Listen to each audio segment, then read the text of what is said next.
2.5 years and hundreds of thousands of casualties later, the war in Ukraine rages on. And while attention has faded in Washington, D.C., it has not and will not for our next guest. We're thrilled to welcome in retired U.S. Army Green Beret, the founder of Tip of the Spear Landmine Removal Group, Ryan Hendrickson, who's also an author and a mental health advocate for veterans and first responders. And for that, we say thank you for your service, sir. Great to have you here. Appreciate it.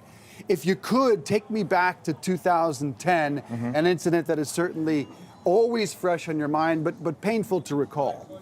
Yeah, first of all, thank you for having me. This is amazing. 2010 is actually September 12th. Today is my... Today's the day. Today's my alive day.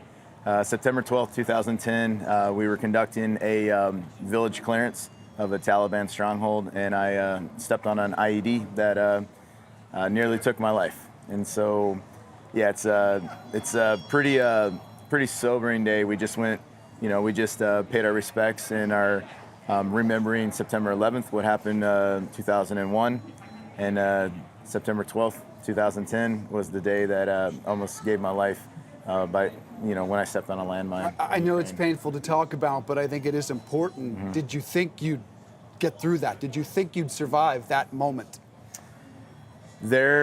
There was a point in time when I was laying on the ground, and I remember when I looked back and I saw, my team, they were trying to get to me, but I was in a minefield.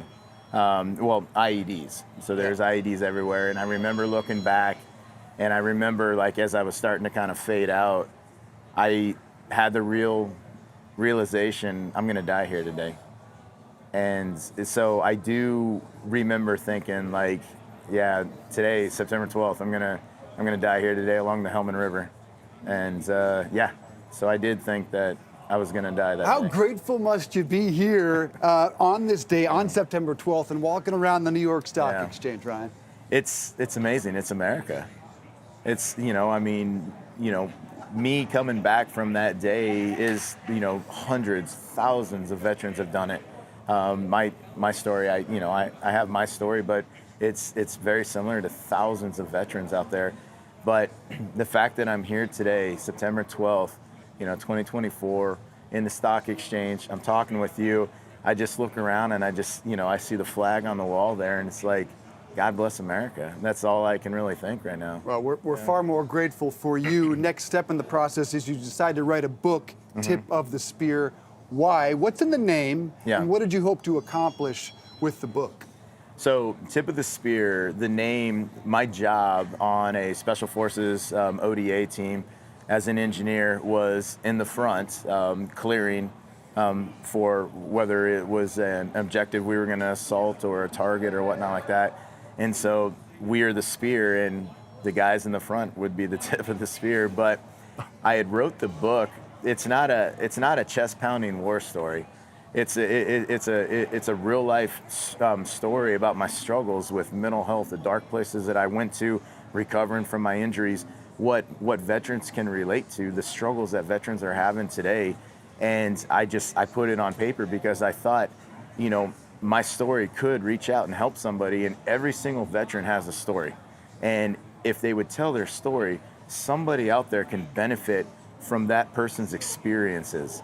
And you just got to tell that story. And that's the reason why I wrote the book Tip of the Spear and told my story, is hopefully somebody will read it and it'll help that one person.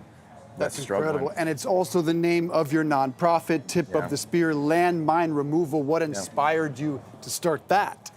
So 2021, I left Afghanistan. My last deployment was about a month before the full withdrawal.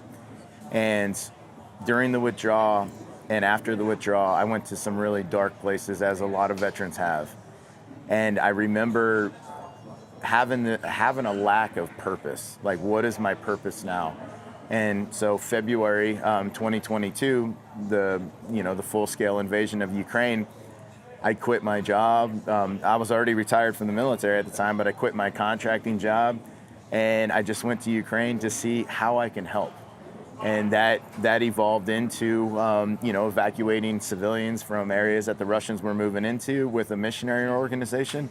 And then as the Russians moved east, civilians started to come back, started hitting landmines, killed and injured from landmines. And I said, oh, I'm familiar with this from my previous job. So I started to help out with training and advising and assisting Ukrainian sappers to clear these minefields. And the purpose and the fulfillment I got from that, I said, well, we gotta make this official, because other veterans they're struggling like me, they're gonna benefit from this. And that's what turned into Tip of the Spear Landmine Removal. Wow, that is an astounding story. As I mentioned, I fear that attentions have faded from the war. Look, we have a presidential election going on. We have, of course, the situation in the Mideast. Can you update us on the status of the war, where it stands today? So Ukraine has definitely faded from the front lines, or from the news, the highlights and everything like that. It is not faded from the Ukrainians that live it every single day. And the war that is raging on in their country, it is still front and center. Even though it's not making our headlines anymore, people are dying every single day in Ukraine, and the crisis gets bigger and bigger as it goes on. And that's with landmines, that's with the UXO situation there, just the war in general. And no, it is still a very it's a huge situation that's going on, even though we're not paying attention to it as much as we did, even a year ago. People are still dying every single day in Ukraine, regardless if it's making our headlines or not. Well, hopefully some attention is put back on the situation. If we could, if you'd want to take the time to tell those veterans that are struggling with their mental health, what would you tell them? Like, what's your message to those who are struggling with purpose and things that you battled through? What should they do? What's your message? My message to veterans is pretty simple. You have to find a higher purpose. You have to find something that's bigger than yourself, and it usually revolves around helping other people. And if you can find something that gives you that sense of service, that sense of purpose again, you're back into that tribe that you had when you were in the military. If you can find that again, because it's out there. You have to search for it though, but it's out there. You need to find your higher purpose, and it usually comes from helping other people. But don't ever go into the mental minefield or that war that rages on in your mind. Don't ever go at it alone, because you're never alone. You always have the soldier to the left and to the right of you. You never have to go at it alone. And that's my biggest, that's the biggest, I guess, bit of information I want veterans to know, is you're never alone. Don't go at it alone. And you can find your purpose. Get out there and help some people, because it's fulfilling. And then you start to fill in that gap, that void that was left in your life, especially after our withdrawal from Afghanistan.